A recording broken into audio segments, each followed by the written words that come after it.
സൗദിൻ്റെയാണ്. ഇവിടെ ഇരിക്കുന്ന എല്ലാവരെക്കാളും ഒരു വ്യത്യസ്തമായ അനുഭവമാണ് ശരിക്കും എനിക്ക് പറയാനുള്ളത്. കുറച്ച് പേർക്ക് ഇങ്ങനെ അറിയാമായിരിക്കും, ഇതെൻ്റെ 7th attempt ആണ്. എനിക്ക് 40 years ഉണ്ട്. അപ്പോൾ എനിക്ക് 2 കുട്ടികളുണ്ട്. മൂത്തയാൾ 11 വയസ്സ്, ഇളയാൾ 7 വയസ്സുമാണ്. സോ എന്താണ് ഇവിടെ എനിക്ക് ഷെയർ ചെയ്യാനുള്ളതെന്ന് പറഞ്ഞു കഴിഞ്ഞാൽ, ഒന്നുകൂടെ പറയട്ടെ, ഞാനൊരു ഹിയറിംഗ് ഇംപയർഡ് ആയിട്ടുള്ള കാറ്റഗറിയിലുള്ള ഒരു വ്യക്തിയാണ്.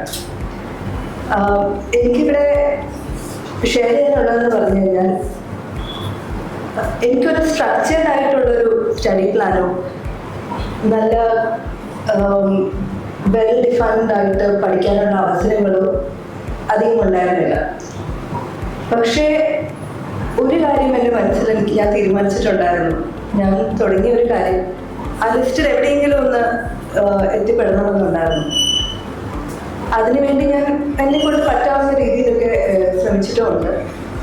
പിന്നെ വേറൊരു കാര്യം എന്ന് പറയുമ്പോൾ, നിങ്ങൾക്ക് ഓരോരുത്തർക്കും ഒരുപാട് സെൽഫ് ഡൗട്ട്സ് ഉണ്ടായിരിക്കും. എന്നെക്കൊണ്ടത് പറ്റുമോ, എന്നെക്കൊണ്ട് ഇങ്ങനെയൊക്കെ ചെയ്യാൻ സാധിക്കുമോ എന്നൊക്കെ.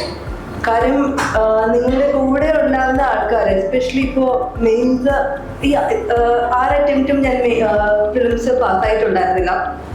എന്നിട്ട് 7ാമത്തെ അറ്റംപ്റ്റ് ആണ് പ്രിലിംസ് പാസ്സായത്. അപ്പോഴാണ് ഞാൻ ശരിക്കും എന്താണ് കോമ്പറ്റീഷൻ എന്ന് മനസ്സിലായത്. ഈ പാസ്സായ ആൾക്കാരുടെ കൂടെ ഉള്ള ഒരു ഇന്ററാക്ഷനൊക്കെ അപ്പോഴാണ് ഉണ്ടായത്. സോ ഞാൻ ഒരിക്കൽ പോലും ഒരു മെയിൻസ് ടെസ്റ്റ് സീരീസ് എഴുതിയിട്ടില്ല, ഒരിക്കൽ പോലും ആൻസർ റൈറ്റിംഗ് പ്രാക്ടീസ് ചെയ്തിട്ടില്ല. ഇതൊക്കെ one of the main reasons എന്ന് പറയുന്നത് എൻ്റെ ഭയം തന്നെയായിരുന്നു. എന്നെക്കൊണ്ടത് ചെയ്യാൻ പറ്റില്ല എന്ന് എനിക്ക് തോന്നുമായിരുന്നു. അതുകൊണ്ട് ഞാൻ ഇതൊന്നും ചെയ്തിട്ടുണ്ടായിരുന്നില്ല.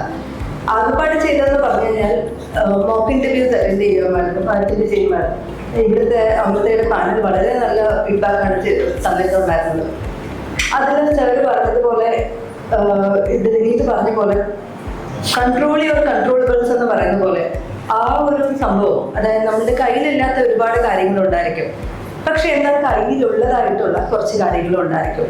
നമുക്ക് കുറച്ച് സ്ട്രെങ്ത് ഉണ്ടായിരിക്കും. അതെങ്ങനെയാണ് നന്നായിട്ട് ഹോൺ ചെയ്യുക, അതെങ്ങനെയാണ് നന്നായിട്ട് ഉപയോഗിക്കുക എന്നുള്ളത് ഇവിടുന്നാണ് എനിക്ക് കിട്ടിയിരുന്നത്. പിന്നെ രണ്ടാമത്തെ കാര്യം എന്ന് പറഞ്ഞു കഴിഞ്ഞാൽ, നിങ്ങൾ ആദ്യം ചെയ്യേണ്ടത് നിങ്ങളുടെ മനസ്സിലുള്ള ആ ഒരു ഫിയറിനെ എങ്ങനെയെങ്കിലും ഒന്ന് മാറ്റിവെക്കാൻ ശ്രമിക്കുക.